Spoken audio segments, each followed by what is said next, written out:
ప్రభుత్వానికి ఇవాళ బీఆర్ఎస్ నాయకత్వం అంటే కేసీఆర్ గారి నాయకత్వం అంటే ఎంత భయమో దీన్ని బట్టి తెలుస్తా ఉన్నది. 1,00,000 క్యూసెక్కుల నీళ్లు కిందికి పోతుంటే ఇవాళ గోదావరి నుంచి సముద్రంలో వృధా కలుస్తుంటే ఆ నీళ్లను చూపెట్టి పైన ఎండుకున్న పొలాలు, పైన నాట్లేయలేని పరిస్థితి, అట్లాగే ఎండుకున్న రిజర్వాయర్ ఇవన్నీ కూడా చూపెట్టి కింద వృధా పోతున్న నీళ్లని వాళ్ళ కన్నెపల్లి దగ్గర ఒక పంప్ ఆన్ చేస్తే పైకి నీళ్లు ఇవ్వచ్చు.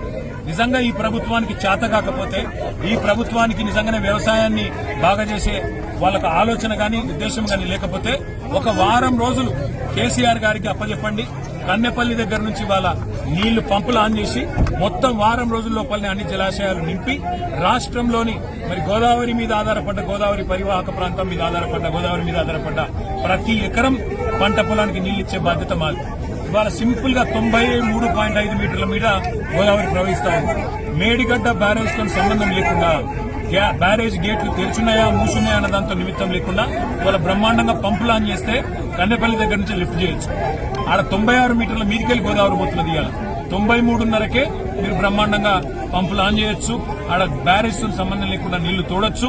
బ్రహ్మాండంగా మిడ్ మానేరు గాని, లోవర్ మానేరు గాని, పైన ఉండే మల్లన్న సాగర్ గాని, రంగనాయక సాగర్ గాని అన్ని కూడా బసవాపూర్తో సహా అన్ని రిజర్వాయర్లు నింపొచ్చు.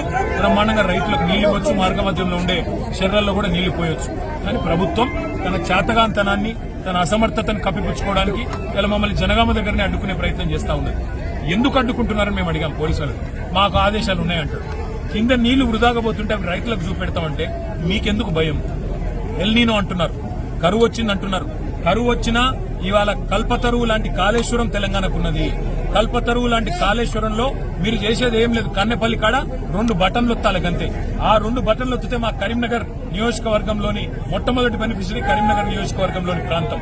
అందుకే ఈ రకంగా మొత్తం నీళ్లన్నీ కూడా కాళేశ్వరం ప్రాజెక్టు ద్వారా ఇవ్వచ్చు అనే మాట చూపెడతామని మేము పోతుంటే కాళేశ్వరం కూలిపోయిందన్న సన్నాసి రేవంత్ రెడ్డి ఇవాళ తన అసమర్థతను కప్పిపుచ్చుకోవడానికి, తన చేతగాంతనాన్ని మరి ప్రజలకు తెలియకుండా దాపెట్టే ప్రయత్నంలో మమ్మల్ని అరెస్ట్ చేసే ప్రయత్నం చేస్తున్నారు. కానీ కన్నెపల్లి చేరుకుంటాం. తప్పకుండా అన్ని విషయాలు రైతులకు అక్కడ పారుతున్న నీళ్లు చూపెడతాం. పైకి నీళ్లు ఎట్లా తీసుకుపోవాలో కూడా చూపెడతాం. ప్రభుత్వం దిగొచ్చేదాకా పోరాటం చేస్తాం.